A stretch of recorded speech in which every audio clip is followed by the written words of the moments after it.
by the way. Okay, well, we're live. So the poll is CPO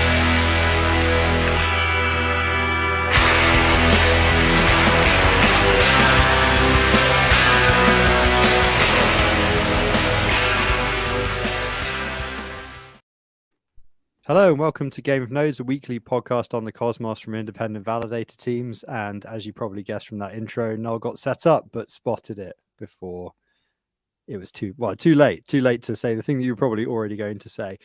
With us this week, we have Ethan Frey, the what would you say, founder, creator, father. Father of creator, CosmWasm, inventor, whatever. But yeah, father of CosmWasm. It's a baby.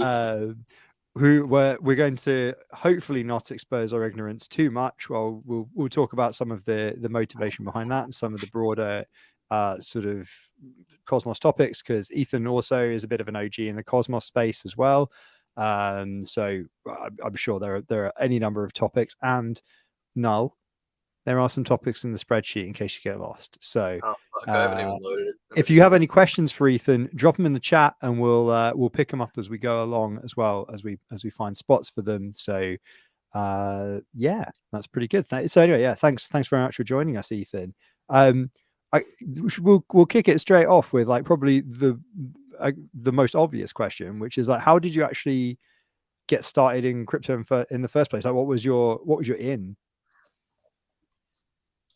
I'll take the short story here. My in was basically I was not so turned on early crypto. I thought it was cool tech, but when someone was telling me you had programmable money to get any rules you wanted, and you could make money, like it was basically governance. It was basically you have community governance issued money. Is how he made it. So rather than the bankers making money, you could have like whoever runs a childcare makes a bunch of money, stuff like that. And all kinds of crazy rules and money. I'm like, wow, that's crazy. Money's program. That concept just like red pilled me. You can totally reinvent society because Bitcoin's cool. It's electronic money, but like really just changing the rules of money and be money that's malleable, programmable material. That really blew my mind. That was 2014. That was before Ethereum, right? This stuff was not possible, but I got the idea and just kind of led me to find out Tendermint and kind of got in the Cosmos because I felt that was like a way of building this. I tried to build this stuff in 2016, 17. Right, and you actually worked at Tendermint right back in the day as well. Definitely, I was like, besides Jay and Ethan Buckman, I was a first dev working there. Did some marketing people before that. Peng was there also early on designing. Brian Crane started with me, I think, the same time, January 2017. It was an interesting ride. Suddenly, I went from a normal job to being paid with we'll just pay you in Bitcoin because you don't have a bank account. I'm like, what? Huh? Ethan, how'd you find Tendermint like back then? Like what kind of drew you to it, and how did you even get involved initially? So I mean, the guy that red pilled me, this guy Daniel, who was Coin anyway, go on that one. He was trying to imagine something way beyond Tendermint, actually, kind of beyond blockchain, even post-blockchain, something like a holochain maybe even. But he was throwing me stuff. He kept throwing me links to various projects. And one of the Ethereum, I looked at Ethereum, was interesting. The other one that got my eye was Eris Industries.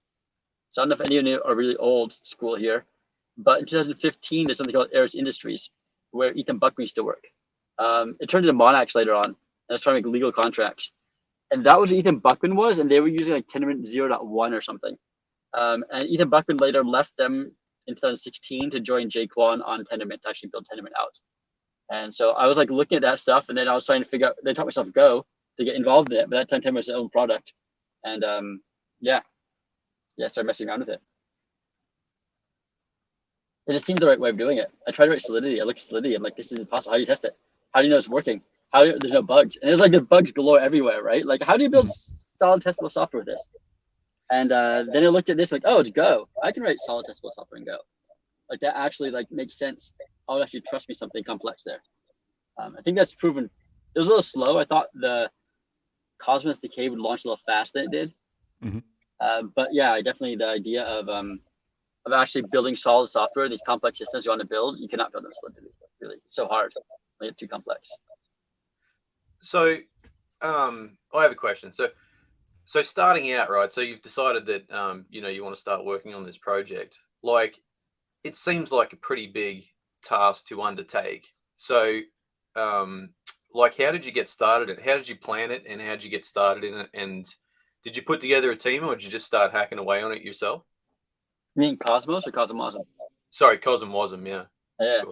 CosmWasm, we had a hackathon. So we got a bunch of people that came together. It was like 5 CTOs came together around some drinking beers. Said, what the fuck are we gonna do? Let's build Wasm contracts. That's fun. And we did. I didn't sleep at all. I closed my eyes for 2 hours, maybe an hour. Lots of cool mate. And somehow ended up with this working by end of Sunday evening. Wow. I just have time. Yeah, it was pretty crazy. And so after that, I'm like, dude, they say grants the winning team, dev grant to the winning team, right, to work on this stuff. So went and applied the grant. I said, hey guys, let's all work on part time. We have other jobs. Let's work on part time. And no one else wanted to really. They all said they're too busy. So I said, fuck it, I'll just quit my job and work on this. That's awesome. I don't know. I kept a contracting gig aside for Regen for the first few months. I was like doing that part time and doing Regen part time. And then by like January 1st, 2020, I said, I have like, I don't know. I have like a month pay left on this grant. I'm just going to quit all my jobs, work only on this thing. It's great. At that point, Simon jumped in a little bit. He just quit his job as well. And said, I'll work for a few months for free. I think it's a cool project. So Simon Warta jumped in. The two of us are just coding this alone. And basically unfunded. Then the pandemic happened, and no one was around, and no one's like, ICF was in meltdown mode the whole time. Like I was like, okay, hey, are the grants running out? People like it. The prototype's working. People are excited about it. Like starting to build a community. Can you give me like a larger grant to build it out more? And they're like, sorry, you're too down the list. We have a meltdown. Jane, Ethan Buckman, and AIB is collapsing. We don't care about you. Basically, like come back in 6 months, right? Which they did. 6 months later, I came back and they actually gave me some money, which is cool. Us the money to build this thing for the rest of 2020. But it's kind of hard to hear that when you're like, dude, I'm broke. I'm burning my credit cards down and I'm doing this cool thing. Everything's just the future of Cosmos is awesome. But like, I can't get any cash for it. So that was like a mad dash of like, I don't know. I don't know why I didn't give up then, honestly. I don't know. I must have been like just stubborn or crazy or something. So I guess now the landscape has changed vastly, especially with getting grants for your work now, right? Like since those days that you've had obviously newer networks like Juno and a lot of other networks come on that are using CosmWasm and sort of dependent on its development. And I imagine they're like, tipping into the pool to help that keep moving along as well. But they've got the Interchain Foundation now too, right? Which helps out in that regard, yeah. Well, the ICF was the Interchain Foundation. ICF wasn't the wait. really... Sorry, Interwasm. Sorry, not Interchain. Interwasm doesn't exist. So now we're getting drama. Now it's not drama sign. So yeah, Interchain was really helping out in the beginning. Then we hit got T-Grade gave us money, and then we got some from Terra, even Osmosis, now Juno, as various users of this have given us significant chunks. And I'm definitely very appreciative of all these grants. So it's kind of interesting going around knocking doors and seeing where the grant can come from this 6 months. But there's definitely doors open. So it's really friendly. I've been feeling really, since we've got established, since people picking up since late last year, it's definitely like there's lots of opportunities and lots of people very, very happy to keep us working. But so Interwasm DAO doesn't exist. Interwasm doesn't. It was an idea we launched a year ago. So there's like this idea of building it out, and so we had Okun, who's working with us, went off to spin it into DAO, and had people that had like vocally pledged this stuff. They're going to build DAO to do it, and I don't know what happened, honestly. The idea's out there to fund these grants and stuff like that, not for us as much as Confio, but for like a lot of other people building cool tooling out there. A lot, I think of what Juno ended up doing, like Juno and stuff like that. So I don't know. He ended up basically working on Juno projects, and then I think just never continued with this. I think his hack Juno and the Juno dev grants was enough for him and everyone else. So yeah, it's a meme. Interwasm is a meme. So just a plug, right? Talking about grants and development and cool projects, right? So obviously, like you say, CosmWasm was born out of a hackathon, right?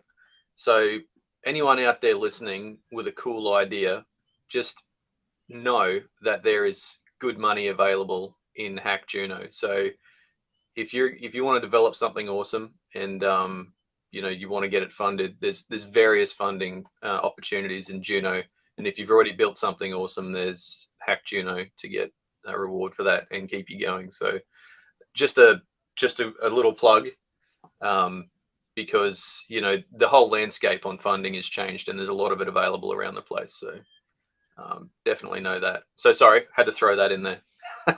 No, it's good. It's an important thing. I mean, the whole landscape has totally changed. I think this is kind of crazy because it was like back in 2019 when I did the hackathon, it was the Cosmos Hub.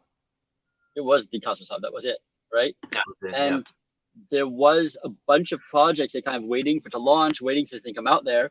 And I think the few came out that year. And then they're all sitting there in their own little silos because IBC wasn't working. And it was only really, in beginning of 2021 when IBC came out that the Cosmos really took life. So for a while it was like it was just a hub and then a few other people doing their things never really took off. And then when the IBC came out, that was a whole like explosion. So that was like a year and a half ago. The Cosmos actually could scale. They actually said, okay, now I'm not just building a little chain nowhere, I'm building this whole concept. So until then it was really only the ICF that was funding anything. Like anything. And the Cosmos community pool. And that was like so many things. It's amazing to see like how many different chains have their own dev grants, their own programs, their own community pools. I think, Juno seems the most just focused on CosmWasm cool stuff. So I just threw out that DAO for me is a really cool project that you guys somehow finance because it's like, I wish to build this and never could find grants to build governance stuff ever. It's like something that is needed, but no one ever pays for. Like everyone pays for DeFi shit or like faster databases or like, I don't know, some ledger signing app, but like governance is like always like super essential foundational stuff, but like always on the bottom of everyone's list to pay for. So I'm like cool that like the Juno community actually came together and paid for that. It's pretty awesome. I love that, like to that end, they've more or less taken, the early success of Juno and then just kept driving home more development around, things that they think are going to make a difference in the future, and especially, with Jake and DAO, like he's always driving that. So you said like back in the start, it was you and Simon grinding away. I'm curious, was that like, did you guys meet up every day and talk about ideas and go through it, or was it that like an internet relationship that you guys were grinding through that through GitHub? No, it was the internet. We knew each other. Like I met him a few times. We worked at another company for that together remotely. We met up like, I don't know, 4 or 5 times in person maybe before that. And I think we met in November of 2019. Actually, last time I saw him before the whole pandemic craziness started. And then it was cool. We talked about it. He liked the idea of CosmWasm, hacking it. Maybe in a few months, like I'll have some free time, quitting my job soon. Like let's do this together. I'd like to work on it a little bit. And and then they did it. And basically, it's all just GitHub. Yeah, really. I don't know. We didn't have Discord or I don't even know how we communicate. We didn't have Slack back in the day. Maybe it was Discord. I'm not even sure how we DM'd each other. It was just maybe it was straight up GitHub. I don't even know if we did any like sort of messaging except for GitHub. Honestly, like I'm wondering if people still use Slack. Is that something that people still use? Yes. Yeah. As I've discovered in the last 2 weeks, yes. I've never used it in my life. Maybe ARC too. That's what Mud said. Yeah, that's probably right. So Ethan, you say like everything kind of kicked off about a year and a half ago, right? Which is when heavy sort of development started in the whole Cosmos ecosystem. I think like probably so you might have the same story as this, you Super, that that's about the time that I found the space as well. Is that around when, and maybe you too, Schultz? I think Frey might have been around a little bit before that, or maybe even found it at the same time. We all on the same boat here? We all come in about a year and a half ago? Yeah, about Feb or a little bit earlier, 2020. Yeah, I think I landed in March. 2021, sorry. March 21 is when I landed. I think that's about whenever I got in as well. Yeah. I think it was definitely COVID times. I remember that is kind of where I started, but I don't think I started validating on Osmosis until 21. I think right after that Genesis. I think that was the first one I was validating on. You went straight to Osmosis, really? Yeah, and kicked out. Wow, I didn't know that. How do you guys think like do you think that we would have had the same sort of acceleration in development and interest if it wasn't for COVID? Do you think that sort of kicked the ball along in terms of crypto and people's interest, having nothing else to do? A little bit, but I think in Cosmos, IBC is also like not to be underestimated. So I've held I held Atom from like 2019, maybe end of 2019, and you could see like the interest and the volume like really go up after IBC happened, but it did actually, like a lot of crypto, it dipped off at the beginning of the pandemic, and then the price went up because people were sitting around at home messing around with crypto, right? That's right. So yeah, 2020 was interesting actually. That was like this whole DeFi summer, whatever, in this DeFi 2.0 in Ethereum. That really, I think for me, it was like we're sitting around. It was kind of the doldrums of, I'm tired of what was it? Atom sitting around $3, $4, $5 an atom for a long time, up and down, like 3 and 5. It hit 6, you're like, oh yeah, it's high. Oh, down again. And then once that hit, that summer actually came up and like hit 8 and stayed over 8. I was like excited. I was like over 8. It's actually money flow again. I think that whole like last part of 2020 was like this side effect of Ethereum kickoff. There's kind of this like all the people coming to crypto, Ethereum's taking off. The pandemic, was at home playing with crypto. It's coming up, and that was this wave. It went up to like 8 or 10 based on that wave. And I think it was IBC that really just like threw it another gear. It was good, good timing for it. Good timing for IBC. Definitely, yeah.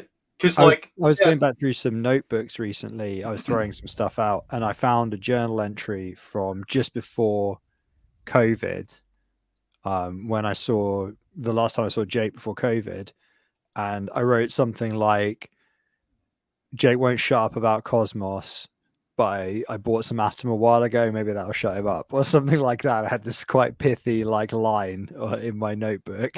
And so like I have this really distinct, like, just really like top of my head because I saw it a few days ago. I was like, oh, so that's how long I've been holding Atom. To be honest, so is Jake Hartnell got you in there? Yeah, because I think it was him and Shane were running a validator on the hub, right? They're kind of Stargaze too. I think they started that. Yeah. It was around that sort of time. He started saying to anybody who knew him, "Oh, you should run a validator on Cosmos Hub." And I looked into it and I was like, okay, yeah, just like grab a bunch of servers and spend tens of thousands of dollars to buy in or something. And I was like, I think it was before I started contracting properly. And I was just like, this is a lot of work and a lot of money. I'm going to let the people that know what they're doing here continue to do what they're doing. How much has it changed in like? I was going to say, didn't you just do the same thing like 2 weeks ago? So, is that you could restate the same exact thing for another project I think that just started a couple weeks ago. Yeah, but that's just but the thing, that's all of technology, isn't it? Like you hang around in any space, like as an engineer or as a node operator in our case at the moment, or as an ops engineer or anything like that, and you're on a constant cycle of maybe a year to 2 years where every 2 years you're back in the same boat, feeling like a noob, like what the fuck is all this stuff? I don't understand anything, and just needing to confront your own inadequacies again. That is the mental health conundrum of working in technology, I think. I think but that's it's more also of the fun a of front it. end thing. What's Front that? end engineers have to deal with that. Back end engineers not quite as much. We have like a 10-year turnover point, I think. I don't know. Do you want to write me a startup using Ruby on Rails? All right, I'll take it. All right. I mean, but even in like what because I've done a lot of FP, which I don't fucking shut up about. I know, but like when I first started working in Clojure, modern Lisp on the JVM, 2014, you're like, JVM language, fine, cool. That's still a thing people do. You want to build a Clojure project now? You'd be like, it's Clojure script node or nothing. You'd just be like, JVM, are you fucking kidding me? I'll just write it in Rust instead. Or do you know what I mean? Like, I feel like even back-end languages have changed quite a bit in the last few years. I think Rust is a big driver for that. Like Rust the is huge. ergonomics. You know, Rust is a funny thing. You'll love it or hate it. Like when people see it and you smash your head against it and you run away. Once you get over that hump, it's like it's such an amazing language. I was the first time I tried playing with it, I was like, this is hard. I tried the compiler, and I sat down and actually I did tutorials, but I hadn't really stuck it until like CosmWasm, like me learning Rust as well. So that was a fun experience, like not easy one, but like it was funny. After 6 months, it was like I really felt like it became natural. Like it wasn't just I could code it, but it came natural. And then like the compiler's my friend. All the compilers do is help me write better, stronger, faster code. Just makes everything better. It's not hitting me and yelling at me and telling me my homework's done bad. It's just helping me. It's training me. So at that point, it was like suddenly, yeah, there's like no turning back. Like it's like the most amazing language because it just like keeps you doing the right thing. It tells you what you should be doing. It helps you. So yeah, I don't know. And it's like at the end, it's super, super compact and concise and efficient. So yeah. So I've got, since we're heading back in the direction of CosmWasm now by the sound of things, so we're talking about Rust. I've got a practical point. So Ethan, you obviously have done a lot more thinking about this certainly than I have. I'm kind of curious. I've wondered this quite a bit. Like, what is it that drives? Because obviously, you know, look at Aptos, Polkadot, obviously Ethereum itself, obviously CosmWasm. All of these are using WASM as their target, right, for the VM. What is it about WASM as a target and like as a runtime that makes it so prevalent? Is it just the availability of it? Is it just the ergonomics of it? Because again, I guess like naively, you take a step back into sort of I guess programming language theory and start to think about ASTs and all that sort of stuff, and you go like, oh right, is this the best way of doing things rather than, because that's Jay Kwan's big thing with NoLang, right? Is being able to actually represent the code in a non-obfuscated binary, as I understand it, right? So there are some people who are kind of you know, whatever you may think of the NoLang project, the NoLang, whatever Gnolang. Yeah, Gnomes. yeah, Gnomes. Yeah. the gnomes lang. There are, but what I mean is like it's so much more common to see smart contracts and that sort of stuff with WASM as the target. Like for somebody who's not written CosmWasm, why is it that WASM is always the kind of target for these smart contracts?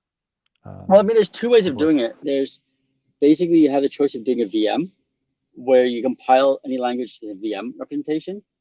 VM is basically a virtual CPU, a virtual machine, right? So it's some target you can compile something down to, and like EVM or the JVM, your favorite one over there. And the other approach is interpreting it. So what Gnolang does interprets it. It's actually pretty interesting. I looked at the project. There's some really cool ideas he has about like how map storage and actually storing whole pointer sequences and auto-merkleizing memory. It's doing some stuff kind of like the active records from Ruby and stuff like that because it's all interpreted language, which could do more powerful stuff. But for me, you're kind of embedding the whole interpreter runtime and your programming language into one blob. It's kind of complex. And then you have to write the whole thing, maintain the whole thing, right? Tezos did that one as well. They have a language you compile, you can run the Tezos language, right? I don't think they don't VM for it, just have a language interpreter, I think. A lot of these ones write their own languages, Golang and stuff like that was coming out.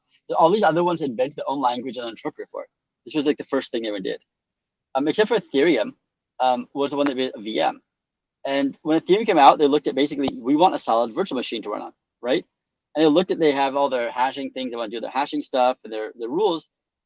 At the time, if you wanted to use a drop-in VM to use, it was a JVM. If you look at that thing, comes this huge history. Not just like, but like it's a whole runtime. Like the judgment virtual machine is tied to Java language and, or like, well, derivatives Kotlin is nicer actually, or, you know, Clojure or something, but like it's also tied to entire system calls and everything like that. You can't just embed it somewhere else. The EVM said, hey, we have to build our own virtual machine. And around that time, this WASM started coming out of Mozilla and stuff like that, and WebAssembly, and it came into a virtual machine. The virtual machine is super simple. Rather than make it more complex, we'll take the opposite approach of JVM, which was like, let's make a simple one. It's just a simple CPU, an old school CPU and memory, nothing else. You can't read files, you can't do the network, you can't print your screen, you can't have a GPU, you can't do anything really, right? So you can't even sleep 5 seconds. You can't launch a process. You can't do anything. All you can do is take the input and run a function and come out. And the inputs can only be integers, right? You can't even take strings in. Take integers and you map everything else.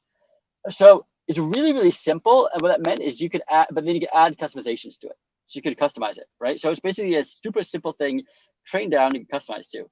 And so anything you want to do with it, you can extend it to add your custom blockchain stuff to it. CosmWasm is extension points. Here, entry points, here, custom calls to send messages, to query people, right? To check my values. But everything else is done for you. So if you think about it, a lot of different teams work to make really efficient WASM virtual machines. Not just the browsers, but also WASM Time and WASMer and a bunch and GoWagon and a bunch of other ones, implementations of this very simple spec to have faster and faster ones. You have a series of competition to build the best possible virtual machine, the fastest one, most secure one, right?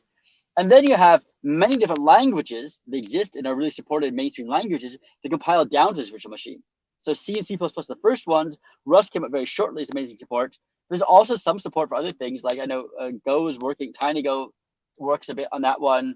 There are a bunch of esoteric languages also going to this thing, like VLang compiles down to it, and NIM, I think. So there's a few, you have a choice. Basically, you can take a handful of existing full-fledged languages that other people build. You don't build your own language like a Solidity. You have another existing ecosystem language. You have a virtual machine that a lot of different teams are maintaining versions of, make them faster and faster, right? And then you just function on how do you plug this virtual machine into a blockchain.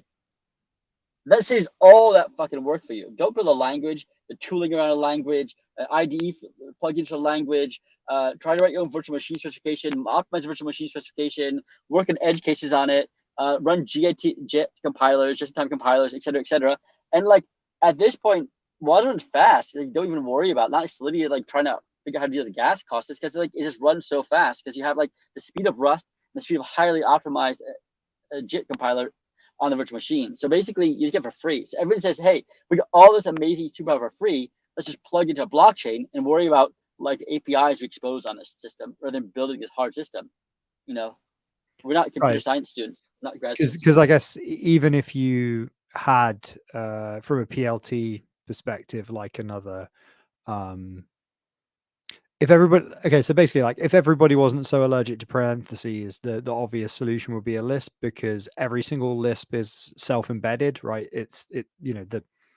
We've all seen SICP where he comes up with the fez on his head and says, I'm going to show you where the magic happens, like the kind of metacircular compiler nature of all kind of Lisp programs, where the AST, blah, blah, blah, homoiconicity and stuff.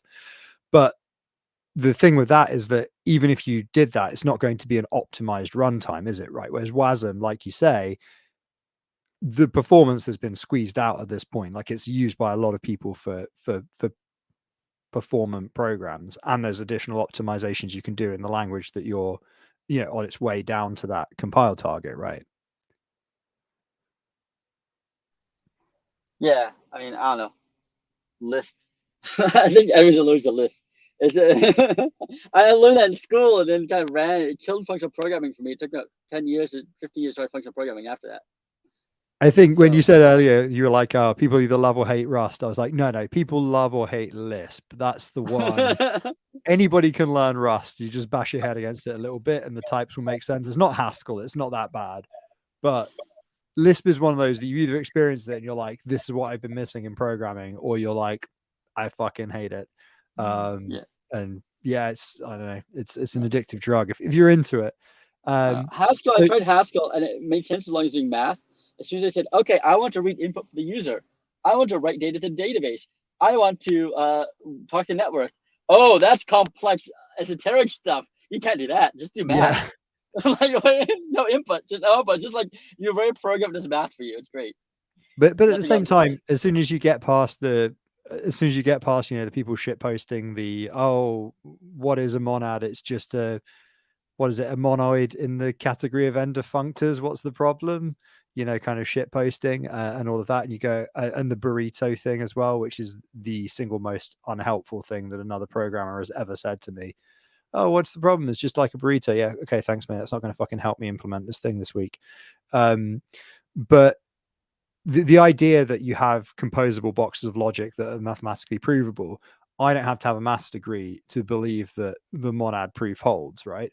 So that is really powerful. But like you say, should I have to worry about that to do IO? Probably not.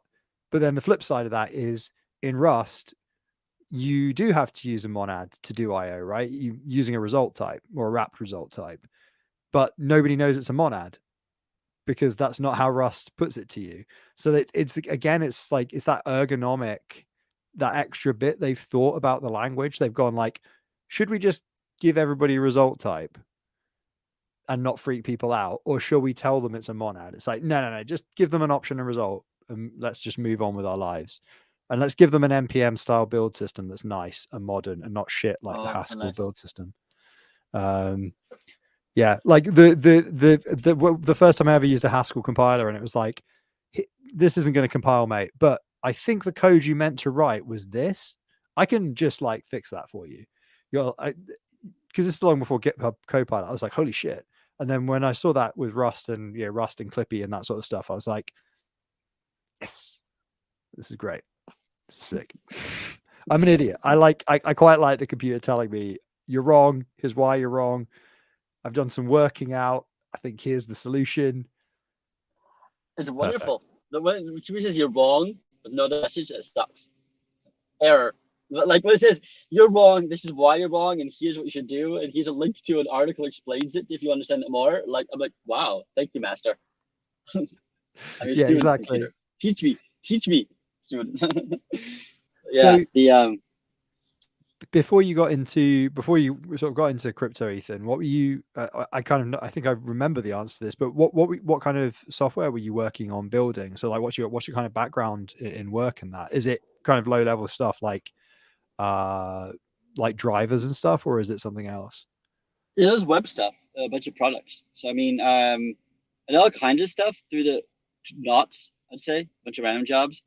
I worked at Ableton Live. I don't know if you ever worked with that DJ stuff, CF stuff. I fucking love Ableton. Oh my god, it was like the only decent tech job I could find in Berlin at the time. It was an awesome place. Do you know what? Actually, the other thing that I got, the time where I wrote in my notebook, all Jake would do is talk about Cosmos. The other thing that I got him to do that time I saw him was download a copy of Ableton Live, because he was he was complaining about the ergonomics of Logic, I think, and was doing some demos for some stuff. And I was just like, just fucking download Ableton, dude. Just download Ableton. It will change your life. And it's a fucking starter drug to buy all kinds of MIDI controllers. Like that's really what it is. I needed a keyboard. No, I needed a pad, a drum pad. I have little like the boxes. There's so many different boxes there. They kept giving us like samples of stuff there. Oh my god, it was cool. It was cool. Cool place. Yeah. Okay, so it's music related. Gotcha. I was working at Ableton, but then I was also ended up doing other more like backend. It's backend for web stuff. There's a whole bunch of backend web stuff after that. The biggest Orderbird and basically an iPhone app that ordered for restaurants, ordering stuff, whatever. But we had big databases, thousands of restaurant data in there and stuff like that, and API services. It's all the backend APIs in it. And then it was really scaling. It was actually funny before I got into blockchain. I was like trying to figure out how to handle conflicts between like multiple people editing the same data at the same time, and you wanted to not lock it without locking. So I got into those weird concepts of that, like CRDTs before the blockchain. So it's like nerding out on like message queues and CRDTs and CRDTs. Fucking love CRDTs. Fucking love CRDTs. Yeah. It's like, but how do you allow two people to edit the same thing at the same time without crashing and breaking it? So like, yeah. Anyway, it was an interesting thing, and I was kind of in that rabbit hole anyway of like trying to figure out how to make scalable backend systems. In this case, before I got in there, so like I remember looking somehow at Raft consensus algorithm for some other reason. I have no idea why. Before I even knew about Tendermint. And when I found Tendermint, I'm like, okay, this is like, okay, this is a much more advanced version. But like, yeah, so I was kind of I got somehow into that weird loophole of backend engineer getting too much into their theory. Yeah, I guess that makes. Well, I mean, were you guys running like Kafka or Cassandra or things like that to manage all that data? Because I think that's quite a common way into distributed systems for backend engineers is having to fuck around with Zookeeper to keep the Kafka clusters organized. That's certainly what it was for me. Like, Schultzy's nodding. I feel like that might be the same. Oh yeah, I worked with that very heavily when I was at Acorns. Yeah, this is 10 years ago. We didn't actually use Kafka. I was kind of like trying to get more stuff in there and use. Yeah, I was even looking at various systems back there. We were stuck on a giant Mongo clustered Postgres Mongo clusters and RabbitMQ messaging. Mongo, that dates it. Mongo's web scale, right? Dude, I just sharded the hell out of that thing. Like, there's some limit that said like we only support sharding up to like 400 gigabytes, 500 gigabytes. Beyond that limit, we're not sure it's possible to shard it. And they kept pushing it back, and the data kept growing. And we're like, dude, we're like 450 gigabytes. We gotta shard now. Or like they're not gonna let shard ever again. So anyway, that was interesting one. So yeah, I would say lots of tech debt in that company. Yeah, I think everybody has a story where they're like, you should never do this, but equally, that's what I went to work and was paid to do, and I'm not proud of it. But we got to the end of the day. I think the worst thing I can remember doing was we had this massive Spark cluster, but it was paid for. Like, Microsoft were trying to get us to use a managed Spark service, and we had unlimited disk space, but quite bound CPU space. You can see where this is going, can't you? Yeah. It turned out that because it was backed by like Azure Blob or whatever, you could just make a massive fake swap disk over like all of the Azure storage that we had in our account, which was fucking lots. And then just basically just run all the different things and just have them dip into the swap. And when they ran out of space, when they ran out of RAM or compute, and that's how we managed to get a multiple of what we were supposed to be using on the slightly above free tier job done, like a multi kind of terabyte join basically across some databases. And they were just like, oh, we're seeing a lot of usage from your disks today. You're shuffling around lots of data. And you were like, yep. Well, I got a little note before we started this chat. I'm happy to hear geeking out, but I got some note that we should not talk about dev stuff. We should talk about drama per second and some other top points you're supposed to talk about. I think there. Well, I did actually want to talk about some more WASM stuff. So, look, I've got a burning question for myself, right? And I'd be remiss if I didn't ask it. It's always been on my mind a potential problem about blockchain performance with validator hardware. Is that like something that as WASM becomes more and more used, actually processing all of that contract usage inside VMs in between the blocks, like how does that relationship work? And like as there's more load on the blockchain, how does that affect validator performance and like min hardware specs and that type of stuff? So are we going to get like dragged down by the lowest common denominator on the blockchain, or is it not really of concern? It just won't get there and miss blocks, or how's it work? I mean, nobody gets dragged down. If like 70% of the people are fast enough, the other low ones miss blocks, they get screwed. So like you kind of get dragged in the masses, but like five bad validators of crappy hardware just get kicked off basically because they'd be jailed because they can't run the blocks anymore. Happened to us most, I think, too. Sometimes in Juno. Like if you're running on 4 gigs of RAM, you'll run fine for a while and then just crash. Some transaction comes in, you just can't handle it. So the crappy ones just fall off basically. And all the mid-level, basically you settle around the mid-level, right? So as long as 70, the bottom 20% can drop off, but if you're down to like, the bottom 30%, maybe 40%, like that 30 percentile is what keeps it locked down to that one. And I looked at this, I timed this stuff. We did a lot of work in performance. And so WASM is not that much slower than native code running. CPU time, talking about. Uses a lot more memory. Actually. But not much for CPU time. But what is slow is storage and all the read writes of storage from disk. And so I looked at stuff, and basically that's just, if you want to go faster in the blockchains, just speed the storage. Just that's not just, but like, yeah, if you speed up storage access, you have good disks, you want good SSDs, but like speed up storage, reading and writing, that will go faster. A lot faster. And that's IAVL, right? Because that's also got its own performance. Yeah, I wanted to questions around refactor that in 2017. As February 2017, I was trying to refactor that and realized how slow it was. I said we should rewrite this thing. Not rewrite it. It wasn't bad code. It was just like you can clean it up and like optimize it and all these things. And I got pulled off that project. So now it's actually priority. It's fine. It was too early then. All these things I wanted to do back in 2017 are still too early, and they're actually probably due 2019. And they're kind of getting around to doing them these days. They're trying to build a new one, SMT. I don't know who will do it. It's mostly trying to tune up IVL. There are alternatives out there. I don't really know what's going on. No one's really worked on it that much, I think. So I guess it is pretty. It's off the end of quite hard and into very hard. Some of that stuff. Yeah, you have to really low level people. I mean, yeah. And so they're all doing other stuff. So the problem here is basically we have infrastructure for this product, and like, well, everyone's sitting around there, like, and Adam was like, nothing's really going on until IBC came on. It's like there's all this money in infrastructure, and a lot of people, oh, we have money. We're gonna go slow pace, no rush.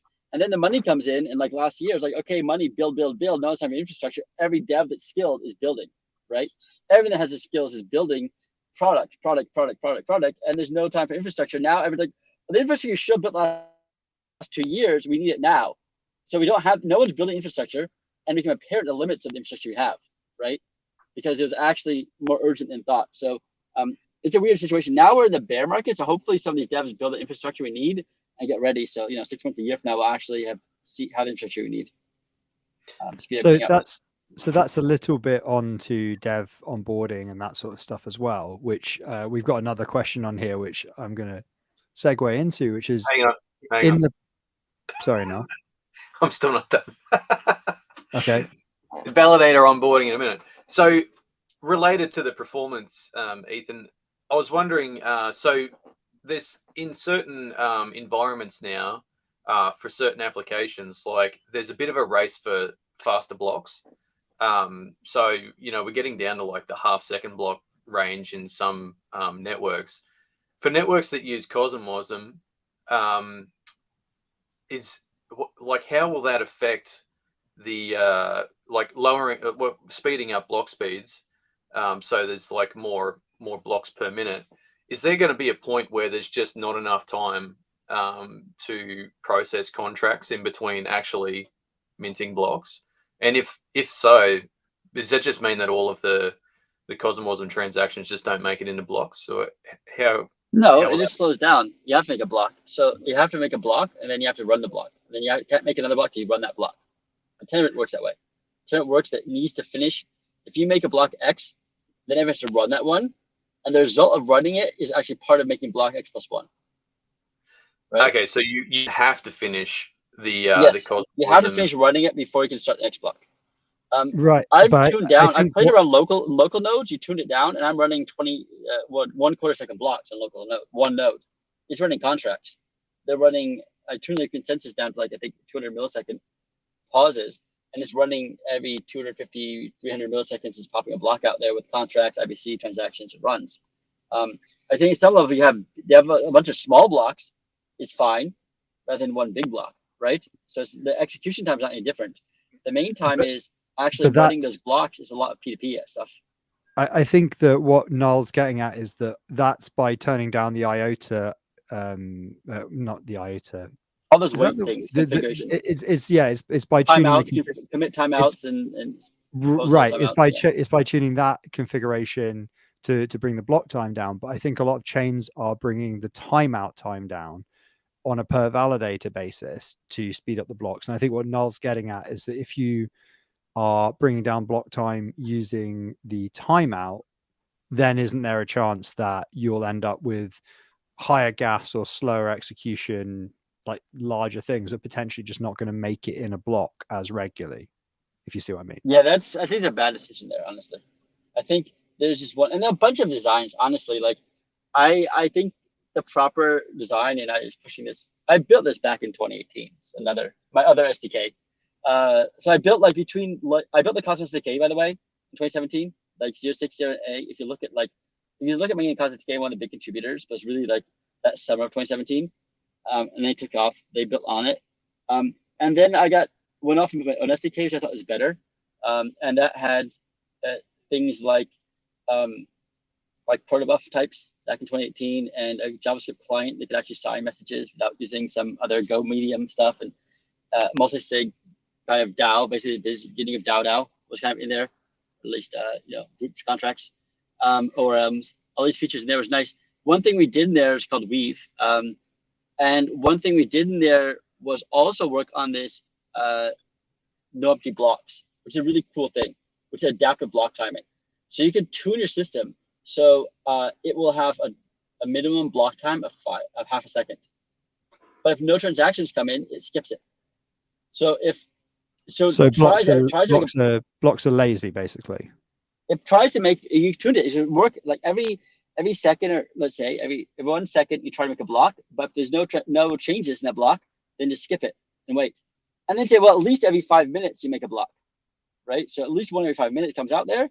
But if there are transactions, you'll make every second comes a block. And there's a pause and maybe 7 seconds, and then another few seconds, a few blocks come out, and then a pause. So it can be adaptive. I was talking to someone about this the other day, that same concept of like variable block times. And the issue I had in my head is actually for inflationary chains is the minting, because you would have to then vary it, like it'd be really this isn't really POS. So basically they built in Tendermint a while ago, and the entire SDK development has killed this whole idea. First of all, the way they store things, they always write something every block. So there's no empty blocks ever. Effectively, they change state every block. So you need blocks that don't change state to make it work, because they write stuff every block. So POS stores lots of writes every block. The second thing is, so you need Epic, like Epic payments. If you have Epic rewards being dumped, then you could do it. The other point is they measure everything a number of blocks, not in time.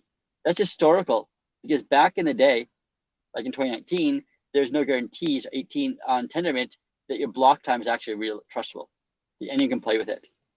So they got that in there like in 2019 or 2020 that the block time is guaranteed, basically Byzantine fault tolerant block times. So at this point, honestly, there's no reason to give out a reward per height, per block. We should do it per hour or per day or something. If you look at T-Grade, they do that. We just do it per time. We do it per time, not per block. So there are like a lot of complexities in using time-based things in blockchain, though, right? You can't use the real time, but the block time. So block time is trustable, just like height is trustable. It's always going up. There's a lot of rules on what block time can do. So you can't use the current time. What time is it now? Because my computer, your computer are different, and not just different time zones, but they actually, might have off by a few seconds or milliseconds. But someone might run that same blockchain 5 years later, and the time then is 5 years different than it is now. But at the time the block was minted, when you create a block, you put a time on that block, which must increase every time, and 2/3 of the validators must agree that's a valid time within like a few seconds. So you can shift it a little bit. If you're playing per second, you can play with it a little bit. Validators can shift things around and play a few seconds. But you can't really push it much. You can't like shift it for an hour ahead, something like that. It doesn't matter what you try. Unless you can fork the chain, basically. Unless you have to fork the chain, you can't do that. Yeah, so minting would have to completely change for it to work. Otherwise, people would just like if you kept going per block for your emission, and you wanted to like say, like you were saying, if there's no transactions, then only do a block like every 5 minutes or something, then people would just game it and smash it with bullshit transactions just to keep the blocks coming. They keep getting their rewards coming. So of course, but it's all doable. I'm saying all of this is doable, right? Like so, it's been done. The technology is there. It's the design of the POS system, and so I'll just show a few things here right now. So I think the POS system was an interesting thing. It was done in a hack, and if you hear about the whole collapse of AIB, end of 2019, beginning of 2020, or did you miss that, Java? For a second. So they basically say it was a chaos, death march, horror organization, And so stuff is going on. Basically, there's a bunch of people hacking away, and they got something working. And POS in Cosmos is stable. The implementation is stable, not the design. I think the design is actually quite nice. The implementation is stable, I think, largely because it's been tested so heavily and it's been like fuzzed in production, you know. So it's stable. But I don't think it is the best implementation possible, and it's so hard to change. It's like I've looked at code. It's like it's scary because you can't really understand it well enough to change it, but it works. So the liquid staking module has taken them like a year and a half of a lot of really top devs to build this thing. They can't touch this module, right? So I think it's time to actually have a different module. So like T-Grid, I put out, we should build our own module of our own staking module, own distribution module, own governance modules, using actually CosmWasm contracts for everything. This is all built in CosmWasm contracts. So which is pretty powerful. Ethan, we had a question actually, so I'll just pick you up on there from Rama, who said, when will we get a WASM SDK or WASM smart contracts as modules? So I was going to say to Rama, let's get Ethan to talk about T-Grade. So now you're talking about it. Can you explain a little bit about how that works for those that maybe haven't been following T-Grade or TWASM? Cool. Yeah, T-Grade basically has, happy to talk about product here. So T-Grade is basically we add hooks so modules can call in to privileged things. You have privileged modules and you click in begin block, end block, control validators, adjust consensus parameters. These various things that modules can do that contracts can't do. You can promote contracts to be privileged, or right, to become system modules. So after that point, you have to set up Go code to set these modules up, line them up there. Then you have a validator module which just sets a validator set every block, and you or not. You have a staking module, and you have it can begin block things, so it can automatically pay you back rather than having to claim it. It is checked every begin block who's out to pay out and pay out people their rewards. And so they can hug into begin block, end block. You have governance voting modules, so the validators can vote and actually set up an X upgrade call. It's called an X upgrade to set the chain upgrade. They can change 10% parameters. So you can do all of it. We just wrote that as extra bindings, custom message bindings, basically, and it works the rest of the way inside of we have our own custom message bindings. Otherwise, normal CosmWasm contracts. So I think it's really powerful. And one thing I also mentioned out, there's a bug right now, actually, that turned out that someone tried to withdraw, I guess, 0, and we didn't check the 0. And then they tried to send a 0 claim in the begin block, and that caused some sort of, error, which we just caught a bank. So that blocked everything else. But now no one can claim. I think it's still out live now. It happened a few days ago. But the same day, within finding it, that was yesterday actually, within like an hour, we identified it. Within another 2 hours, someone had written a new code to do it, to fix it on a contract. And you recompile a new contract. And now what you do, you upload the contract, and you just have to do a vote. So at that point, you don't have to start the blockchain or anything. You can write the contract, upload a contract, and then the validators can just have a normal vote, like a DAO vote, right? To swap the modules. Hey, do a migration from the old one to the new one. So you don't actually have to restart the chain for almost anything. You can adjust the core levels of consensus just by doing a contract migration. I mean, quote unquote, just because you actually need to have the validator set has to vote on it in a gov contract for it, right? So it's a very important vote. But yeah, you can do that stuff if you have that right privileges. And it's all then, I think, and the governance, we've seen DAO governance versus native governance, I think is pretty powerful. So I'd love to actually put some more DAO stuff there. We have our own, like, it's not DAO, we have our own, like, kind of similar DAO ecosystem there. That is really cool. That's pretty killer, actually, that particular thing. The fact that you can upgrade modules without having to, have an upgrade with everybody, and everybody has to do the upgrade, is like just through swapping out contracts that's pretty killer, I have to say. I've done it twice. That's where 90% of the fuck ups happen is like during upgrades, right? Like case in point, the other day, old mate has double signed during a fucked up upgrade. Oh, actually, no, it's just sorry, that's wrong. It was just during business as usual, right? And there was a problem which resulted in a halt, which needed to get restarted. But they did have to upgrade the binaries, which then resulted in some database issues, which then resulted in loss of state, I'm assuming, from the signing state, which resulted in a double sign. So once again, a non-malicious double sign, but a double sign all the same. So I think they've had an upgrade. This is a secret, by the way. They've had an upgrade to like, well, they're voting on an upgrade now to restore the validator and the slash. But just interesting that type of system can then be in place to just, for most upgrades, just walk right past all that stuff, and then, you know, you vote on it, and it's done. So I'm aware we've got about 5 minutes left with our allotted hour with Ethan. So as a kind of pushing things along as a kind of towards a wrap up, maybe. So before we push things along to the wrap up, the Frey, can you, just so everybody knows in the audience, can you actually tell them the format? Well, okay. Yes, it's somewhat takes that. So we're experimenting with a new format where we're going to keep it to an hour with our guests. We're not doing any news or anything like that at the top of the show, and we're going to have less structured stuff after we've talked to guests, because we need to be more polite with our guest time and stay on topic, which is hopefully what me and Null have been doing with the questions we've had during this talk, and by only interrupting each other and not our guests. But we might want to just give maybe an extra 5 minutes for Ethan to actually talk about WYND, because it's pretty important for him. So that is also true. But so on just on the Cosmos more generally, Ethan, like well, and I suppose mainly CosmWasm really in this context. You know, what do you think the biggest challenges like facing the Cosmos are? Sort of like going forward, like where do you see the ecosystem going, and what is CosmWasm's role within that?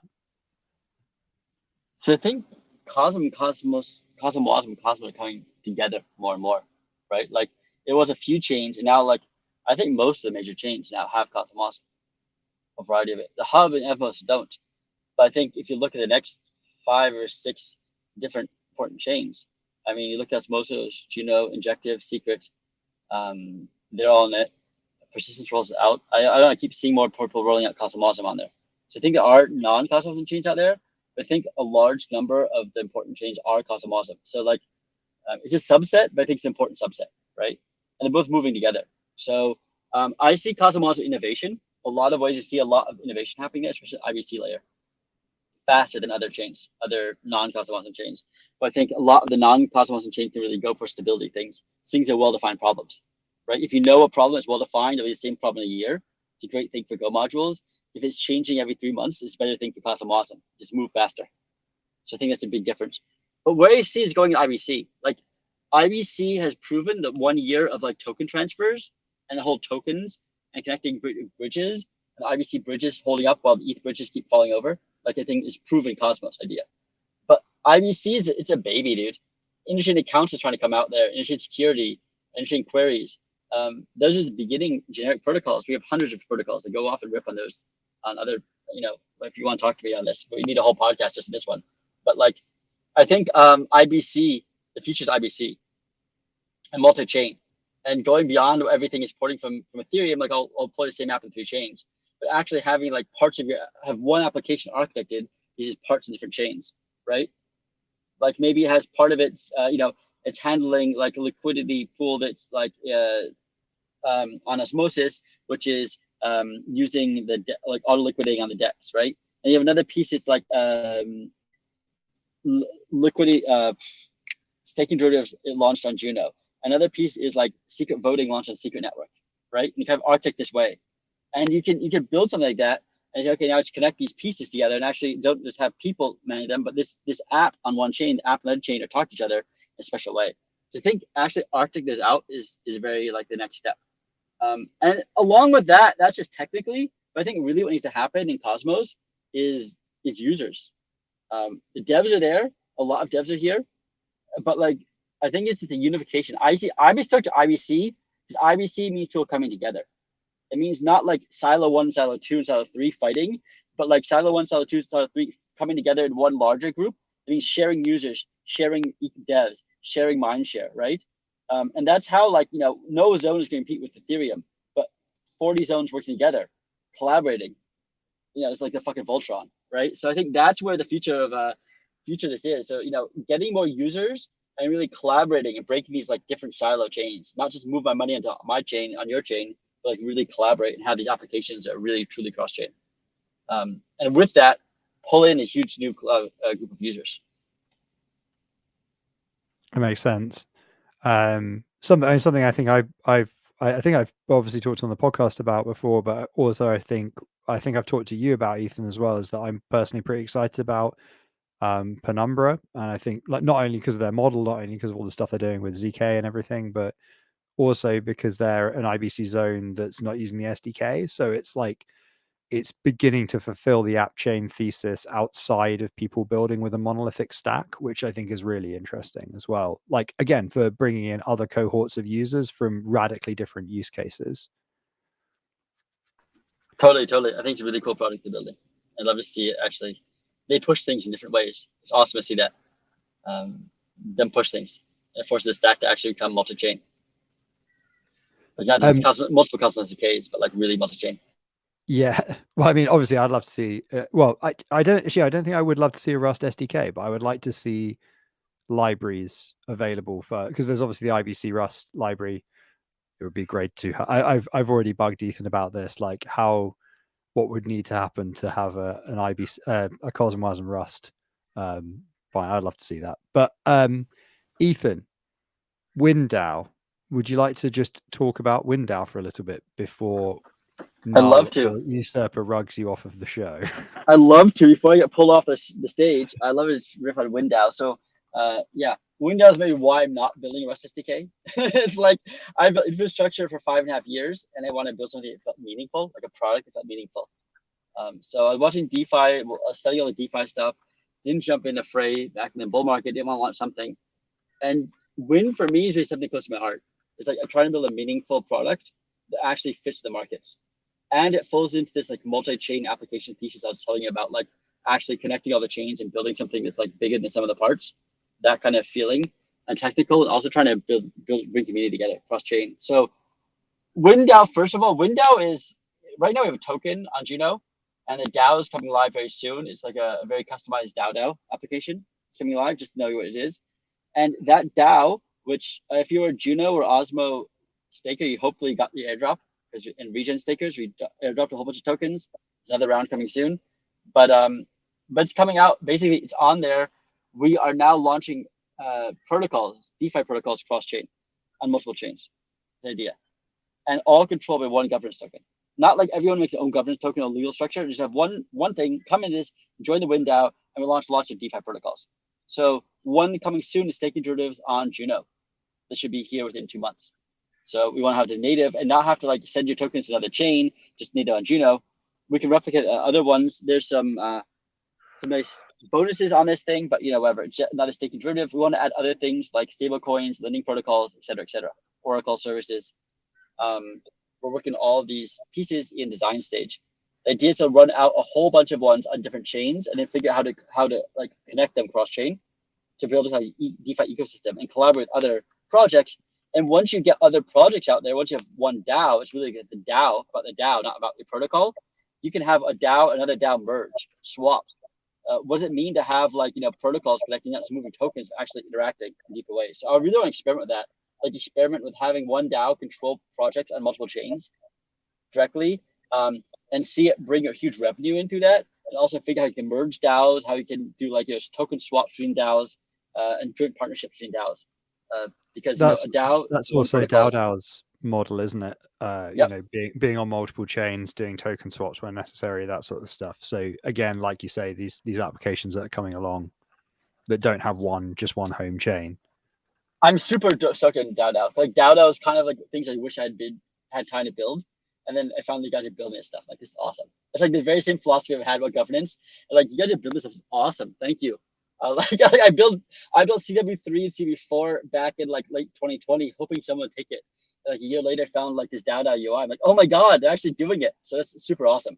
So yeah, Pupmos, WYND not related to trees. WYND is also trees. So beyond building this technical DeFi protocol, what we're doing is, so I didn't want to build like the cool IBC DeFi stuff. I want to do something with DeFi.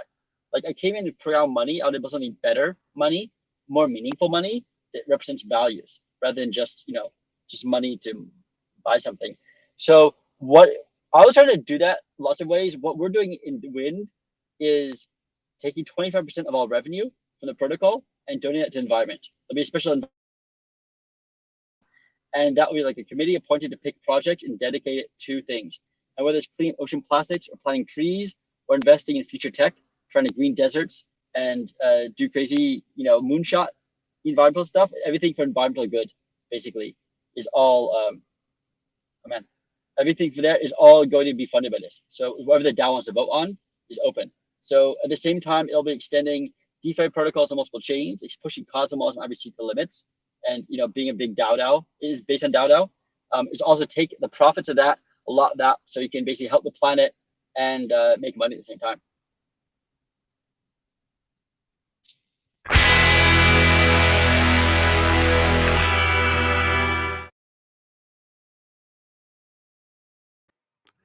Okay. I Wow. don't know who did the rugging there, but that was very efficient. For those of you listening at home, that was Ethan, father of CosmWasm, Ethan Frey, the other Frey, the OG Frey. Hopefully that was an interesting talk. I think I learned a lot. My head hurts a little bit. Maybe we should invite Ethan back. Ask some more questions. Well, I feel right like now? we got like 3 questions. We had like 6 questions on the list, just as like, here's some obvious questions to ask, and we got like halfway down them. So Right. And yeah, I even got to get out. I even had an opportunity to get out a guitar at one point. So if that's not a good conversation, I don't know what is. Again, if you're listening back on a podcast player, you might have missed that bit. Mm-hmm. There were guitars earlier. So yeah.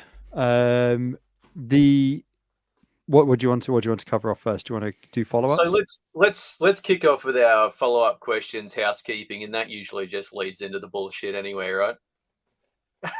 Sure. True enough. You got to talk about your. You have to talk about your Game and Nodes Twitter. Oh yeah. Okay. So Ethan was kind of like referring to this a little bit earlier. So we put on a poll, which about 7 or 8 people answered. No, it had some decent amount of answering. So Ethan was talking about the people want to see the DPS. So he was trying to segue into some DPS, but Ethan, that's not the main show, mate. The DPS is after. Probably, I mean, you might want to come back for the DPS, but the problem is he's still here. But the problem is if I bring him up, you fuckers are just going to ask him about dev shit. So I don't know. The format's the format. No, stop complaining. Stop showing how the sausage is made. You just. Oh my goodness. So anyway, professionalism. we did a poll on the Twitter, and for fuck's sake, like, just follow us if you don't, because we're like on 6 Twitter. months into this thing, and although we don't market, we shouldn't have to. All right, it's a fucking awesome show. And we only just cracked 1,000 followers. I put out a tweet that we're almost at 1,000 followers, and someone left. We were at 998, and then someone rolled back to 997. Fuck you. So obviously not fans was of that trains or Australian cult movies. Maybe it was me. I was the other day. I was like looking for some more people to follow, right? Because I like to follow people in the eco. But the problem is that I don't want the following to change from 69. So every time I go and follow someone, I have to go through the list and unfollow someone. So if you've been unfollowed from Game of Nodes lately, you didn't miss the cut. Maybe we should just bang it up to 420 or something like that. Keep with the cult number. And are there 420 interesting people in the eco? Jeez, mate, just start clicking follow, Anyway, back to the poll. So we did a poll, and we were I was just probing for what what people appreciate in the show. But now I think the poll's just more of a meme, because I don't think we actually got the answer that is the real answer, because we've had more people watching today than what we ever have had previously, right? So on the live show. So obviously people want to see devs, but in our bloody poll, the options were DPS / shit talk, validator talk, my ignorance of movies, and dev guests. And they were voted pretty much in that order, in a lineal type thing. So I mean, people appreciate the shit talk above the dev talk, apparently. But I think that's bullshit because Ethan came on and people showed up for it. So Well, It could also be that the Twitter poll made people believe that there'd be more drama than there actually was. So really, it was false advertisement, really. well, I mean that's entirely true. So we've really just rugged people from the poll of going, well, you know, we're going to have more DPS now because that's what you fucking want. But posts. Well, to be more scientific, your question was, what's your favorite part? So people showed up. People showing up doesn't mean it's their favorite. We're not good at dev interviews, so like we do okay with it, but we usually get off rails and everything else. So the question was, what's your favorite part? And the favorite part is us doing this, but doesn't necessarily mean that drives more viewers.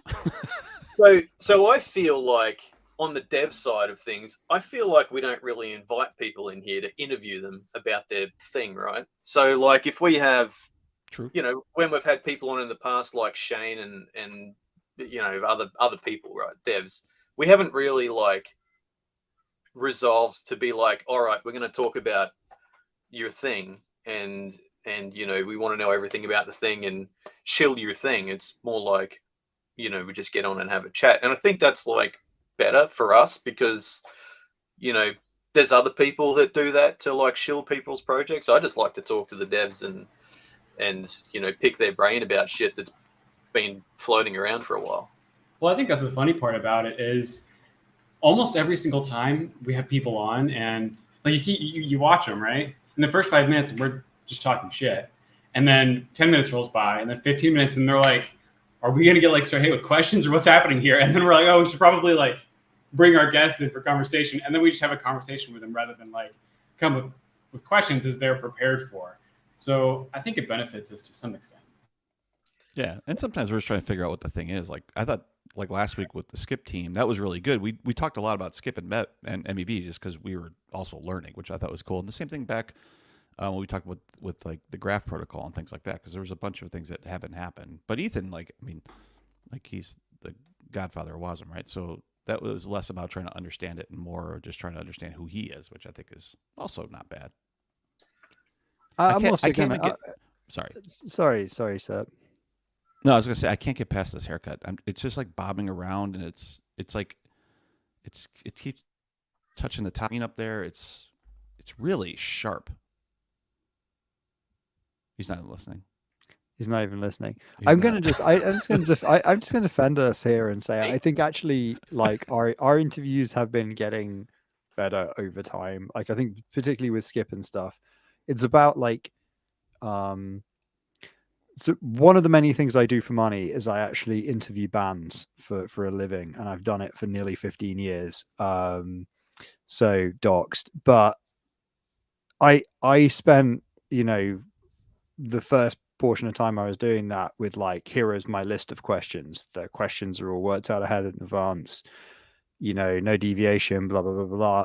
And you don't get as good answers as when you have some topic areas. If you have like really specific things you want to know, like, you know, with Ethan, for example, like what's your background? That's an interesting thing. Like, is somebody a low level dev that, you know, were they a CS professor or something? You know, like in this space, you really never know, especially with people doing low level work.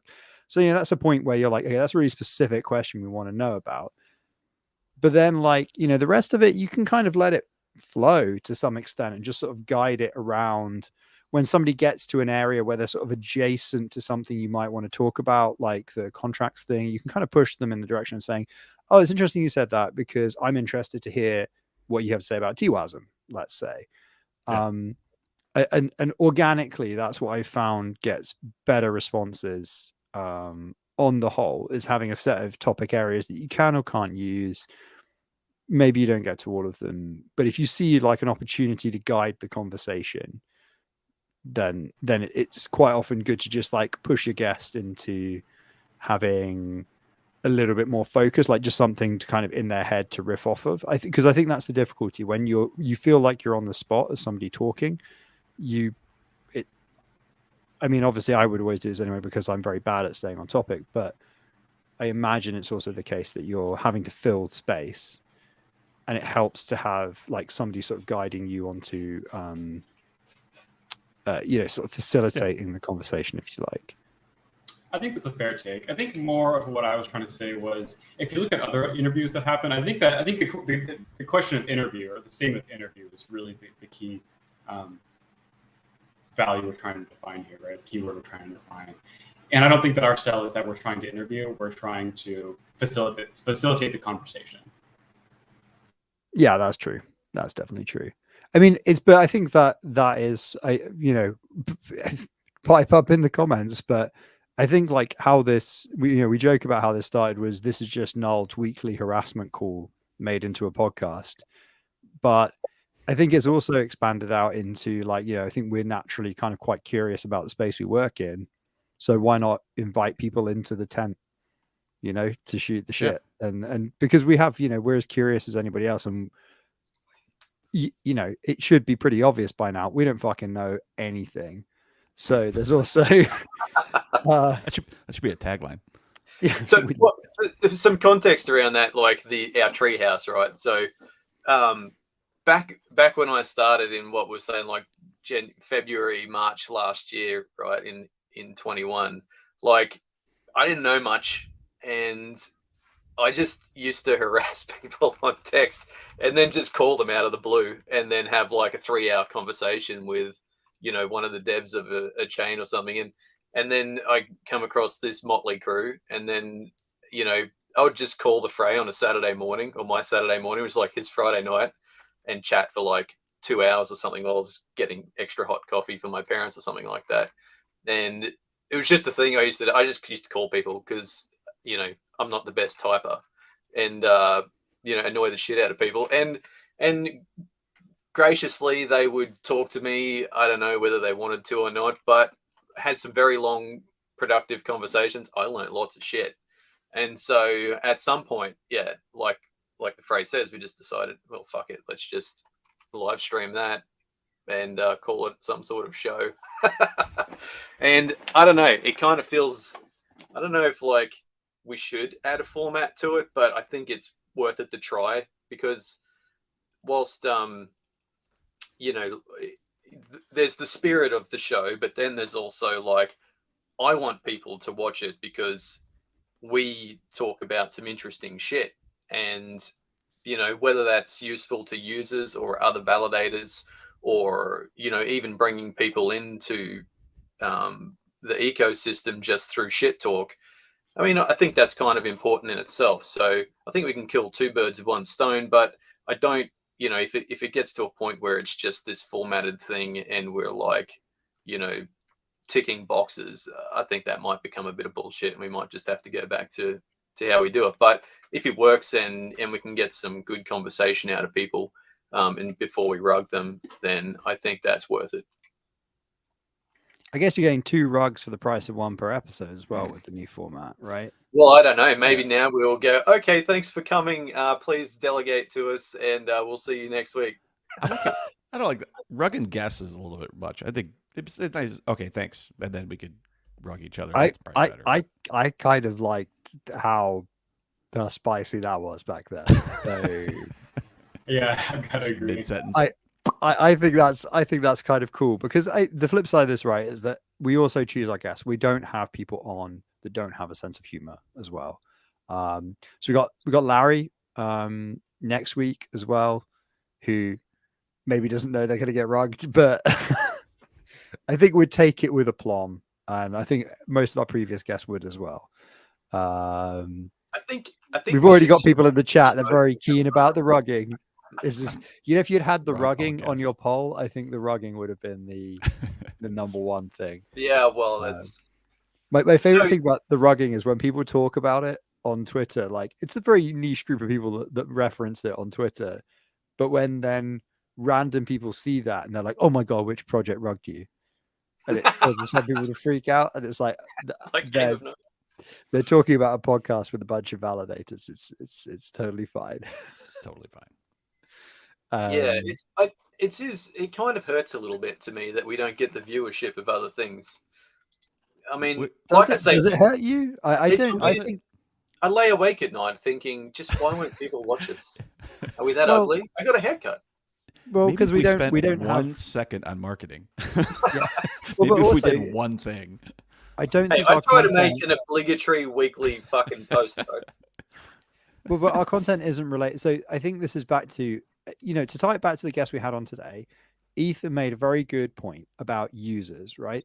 Which is that we need more users in the ecosystem. We need more, we have enough devs. We don't have enough devs. We need more devs, but we also need more users, and we need users, not investors, which is the thing that I've said numerous times, I think, in our private chat. I know Schultze and I were having this conversation like literally last week, where it's like, until the amount you can make from just like buying Atom and sitting on it from 5 years goes down, then you're not going to have users. You're only going to have investors, and that's, I think, the thing. I don't think any of us have any interest in that for the podcast, and that's where the numbers are right now. Yeah. Ironically, this is the place where users should come for their fucking alpha, because we know more shit than the regular people, right? We know we're involved with all of the upcoming projects.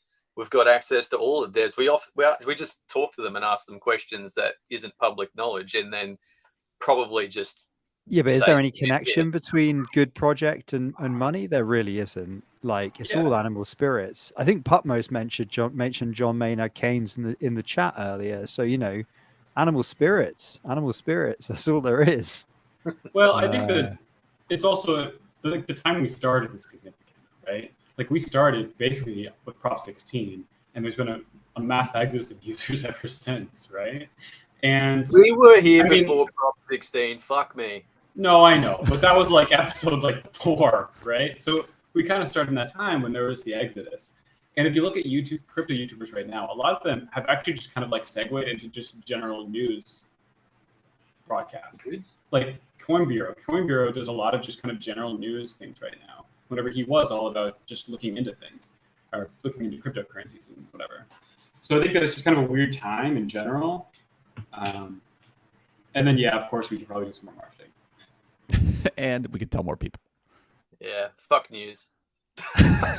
Number two on your poll was validator talk, which we've been kind of ignoring a little bit. Like, we should be bitching more about operations and some of these alpha chains we were just talking about, because I think there's a hugely there is like a hugely, so Usurper and I have been working on, are we allowed to talk about this, Usurper Schultze? About what? I don't think we're allowed to talk about. We can say what network, and we've been on a test net, right? That we've been cheating a little bit. Is that what you mean? No, but we can just say like we've been doing some stuff for our test net on Aptos, right? Yeah. And that has been, I think that has absorbed all of my validator brain for the last 4 weeks. I've been doing actually quite a bit of routine maintenance on nodes. We've been doing a bunch of stuff in our AWS account. But that has been very interesting, and I think because we only cover the Cosmos, I think maybe haven't been talking about validator stuff, because I think, at least for the three of us, we've been kind of very, very focused on how insanely different that is. Yeah. And trying to get our head around that. And then you kind of come back to Cosmos nodes when you have to do stuff and you're like, how simple, how excellent. I just have to do all of the things that I know how to do. Manageable. Yeah, exactly. Yeah, doing the uni stuff this week. So we're Juno V10 coming very soon. Look out for a gov prop on a chain near you, probably in the next 10 days, maybe even sooner. And that's been really just coming back to that and going oh yeah, all the node ops I can literally do blindfolded, has been really, I think that's the difference there, isn't it? Because we talked about Kujira and stuff, where there are now chains that have oracles and whatnot that you have to run, that being a validator is getting more complicated on some chains, but sure, for some others it is still just a case of maintaining high uptime, maintaining a good quality node, rotating things out. I think there's been a lot more stalls, and that stalls for non-experienced. I mean, honestly, we talked about how long some of us have been. This has been under 2 years, right? So I've had a lot of stalls lately. Yeah. And with that happening, and you have a lack of experience or just people moving too quick or whatever else. I mean, we've seen the number of tombstones have been gone like crazy. I think that happened like once. I remember in 2021. I remember it happened one or two times, and now it seems like there's like, oh yeah, somebody got tombstone last night or something else. Yeah, it was that like keeps one coming on the up hub, chains. wasn't there, in like the entire year? Yeah, something like that. Yeah, and then when you have like Block Damon doing 2 on Evmos, and then on the test nets, you see them all the time, and then there was 19 on the Say test net or something like that. That's like a parade. So anyway, I mean, there's still some interesting there because we talked about this before, but the number of validators and people getting involved is way up. But the chains are pushing a lot of change, and so that might create stalls and issues. And then you have kind of like this gap between how fast we're moving and maybe the common understanding of what's going on in some of these situations if they're just running a single node and not using some sort of off machine signer or something like that. So yeah, it's good times. And speaking of shitty chains that are changing, the merge is tonight, right? Have you guys? Is anybody running? I was going to say, somebody Is it was tonight? asking me earlier, just what do you think of the merge? Because they knew I worked in crypto, and I was like, Yeah, I only Well, hold a couple of ETH, so I guess if chain go burr and I make some money, I'm happy. it's Yeah, I'm like, who fucking cares? we do. I think Schultz and I we both run some Geth notes for some. I know you run them for. Sommelier and Gravity and Umi. That's right. Yeah. So which require that bridge type of structure, and so that it was supposed to be like now. I think it was scheduled. I remember it was a great time. It was like 7 p.m. or 8 p.m. tonight or something like that, and now it's scheduled at 5 a.m. UTC. So anyway, I'm not sure how much I'm. So it's when I for wake that. up tomorrow morning to go to London. Basically, yeah, it's gonna happen around there, and the hash rate's going to On a shit train. because I'm not sure why the hash rate's going Of course, on. I'm If on that's a like train. people turning things off or something. I don't know what that means, but if it's that simple. But the hash rate's going to hell, which means it just keeps. So I hope it keeps going down because then it could push out to maybe the morning. That'd be great. Well, I mean, I think the idea is there are a bunch of miners that are having an exodus, right? They're just saying, piss off, I'm going to, what's it called? Proof of work ETH now or something? It's like POWE or something like that. Yeah. And so there's quite literally being an exodus of energy then, which is changing, slowing things down.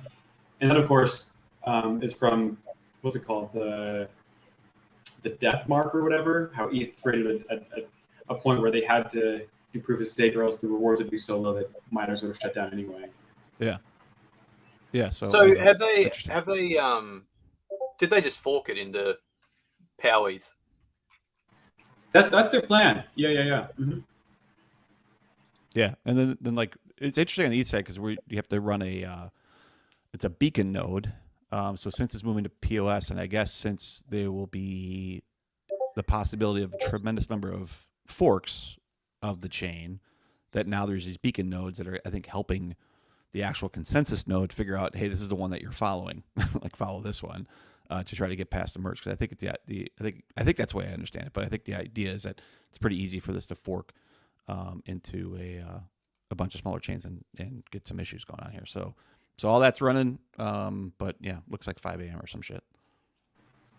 To bring it back to the Cosmos, there's actually already a proposal connecting proof of stake ETH to IBC out using CK Snarks. Nice. So that's pretty cool. I just tweeted about it yesterday. Jack Samplin is on the advisory board for it, that's my understanding. That's good Which stuff. makes me curious about what does this mean for Gravity or Axelar, right? Because suddenly they kind of are relevant. If IBC is already connecting, then why do those need to exist anymore? Right. Yeah. Why do you need that kind of a little bit clunky bridge structure, right, with intermediate wallets and all this kind of stuff? Yeah, well, I guess you don't. If ETH connects, then see you later, bridges, right? If it works out, yeah. I mean, I for one am for that. I hate to say, let's unemploy or at least. I mean, the idea would be Gravity, Justin from Gravity would go do something else and Cosmos would have you. But it is kind of unfortunate. Yeah, down with bridges. Yeah. So it's an unfortunate reality of a chain going away for the greater good, I guess. I actually have a question for everybody with regards to stablecoin, right? So I think there needs to be a stablecoin that is not a fucking algorithmic stablecoin, like a proper, centralized dollar-backed stablecoin in the Cosmos at some point, right? So, nothing against the algorithmic stablecoins, but really the only one that is really pegged to a US dollar is the ones that are actually backed by a US dollar. Mm-hmm. That said, do you guys think that it should be a CW20 or an IBC token with its own chain? I